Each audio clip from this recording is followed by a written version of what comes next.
Hello everyone, welcome back to my channel. हमारी जो आज की वीडियो है वो डिप्रेशन पे होने वाली है।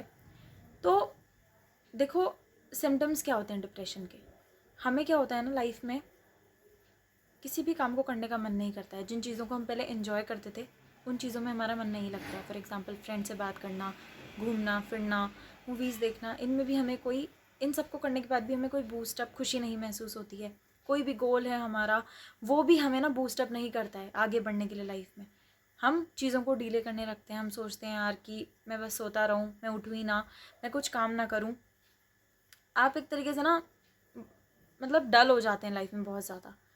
तो हो सकता है कि आपको जो है वो डिप्रेशन है। और अगर ये बहुत लॉन्ग पीरियड में चल रहा है ना, काफ़ी जैसे महीने हो गए हैं, साल हो गए हैं, तो ही आप इसको अपनी लाइफ में सोच सकते हैं कि हाँ, यू आर डिप्रेस्ड। तो इसके जो फैक्टर्स हैं वो दो फैक्टर्स होते हैं, एक इंटरनल, एक एक्सटर्नल। इंटरनल फैक्टर्स में क्या होता है, हमारी फिजिकल हेल्थ होती है। अगर हमें कोई कोई भी प्रॉब्लम है, फॉर एग्जांपल हमें आईबीएस है, तो हमारे जो केमिकल्स हैं जैसे सेरोटोनिन है वो रिलीज़ नहीं हो रहा है, तो इसकी वजह से हम डिप्रेस्ड हो सकते हैं। इस केस में हम डॉक्टर को दिखाएंगे, और सभी दिखाते भी हैं ताकि वो इस चीज़ को सही कर सकें, ठीक है। लेकिन जो एक्सटर्नल फैक्टर्स होते हैं, जैसे कि हम डिप्रेस्ड हैं किसी फैमिली इश्यूज़ की वजह से, या फिर अगर किसी का ब्रेकअप हो गया है, या फिर अगर किसी का किसी एग्ज़ाम में सिलेक्शन नहीं हुआ है, या फिर वो परेशान है लाइफ को लेके, या फिर किसी जॉब को लेके, तो इन केसेस में जो है वो हम देखो क्या कर सकते हैं।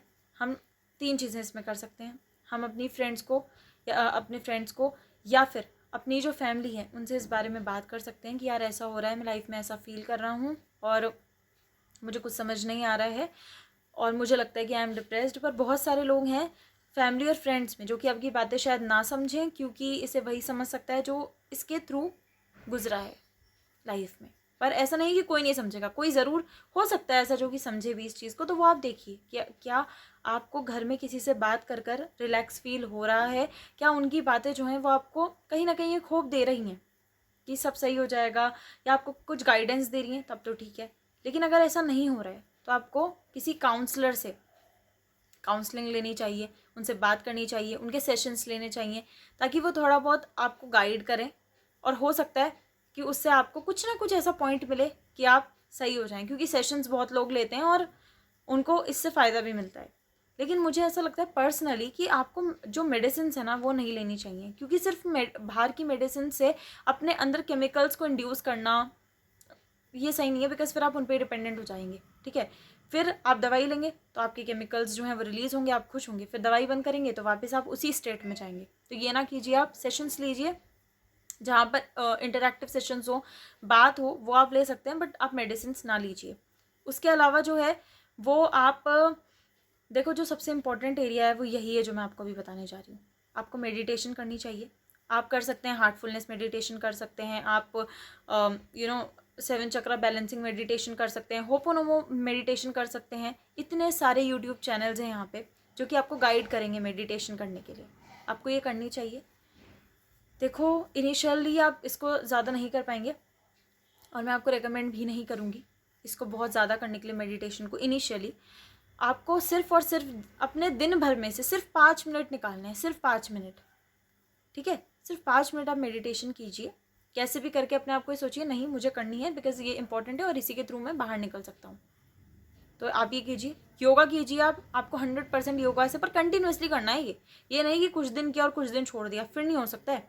प्रॉपरली क्योर करना है तो रेगुलरली आपको करना है। आप भले ही दिन में 5 मिनट मेडिटेशन करें, 5-7 मिनट, 10 मिनट योगा कीजिए। आप चलो 5 ले लो, आप 10 भी नहीं तो 5 ले लो, पर कंटिन्यू रखो इसको, ठीक है। इसके अलावा आप क्या कर सकते हैं, स्पिरिचुअलिटी का सहारा ले सकते हैं। इन चीज़ों से आप जो है वो डिप्रेशन को 100% क्योर कर सकते हैं। स्पिरिचुअलिटी से, मेडिटेशन से और योगा से आप इसे 100% क्योर कर सकते हैं, बिलीव मी। देखो क्या होता है ना, थोड़ा बहुत सबको चाहिए कि कोई उसे बता दे, तो इसलिए काउंसलिंग चाहिए, सेशंस चाहिए। पर एट द एंड क्या है ना, किसी भी चीज़ से बाहर निकलने के लिए हमें अपना ही सहारा लेना होता है, हमें खुद की हेल्प ही लेनी होती है। मैं मानती हूँ कि किसी भी गोल की तरफ हमारा इस टाइम पे मन नहीं लगता है, हम चाहते हैं हम सोते रहें, कोई मोटिवेशन हमें जो है वो बूस्टअप नहीं कर सकती है। और हम किसी भी, यूँ कहते हैं ना बहुत सारे लोग कि अपना एक टाइम टेबल बनाओ, अपने गोल्स सेट करो, तो आप इससे बाहर निकलोगे। देखो, मैं आपको यही सजेस्ट करूँगी, आप पहले अपने थोड़ा सा मेंटली स्ट्रॉन्ग कैसे बने इस पर फोकस करें, फिर अपने आप गोल पर भी फोकस कर पाएंगे। तो लेकिन अब किसी भी चीज़ से बाहर ज़रूर निकला जा सकता है, और हेल्प ज़रूर हम लेते हैं, होप ज़रूर हम बाहर से ले सकते हैं, बट कहीं ना कहीं खड़ा तो खुद को ही होना पड़ेगा। तो मैं इस वीडियो को यहीं पे एंड करना चाहूँगी, और आपसे बस यही कहना चाहूँगी, आप सोचिए कि ये क्योर ज़रूर होगा। And please like this channel, subscribe and share this channel. Thank you so much.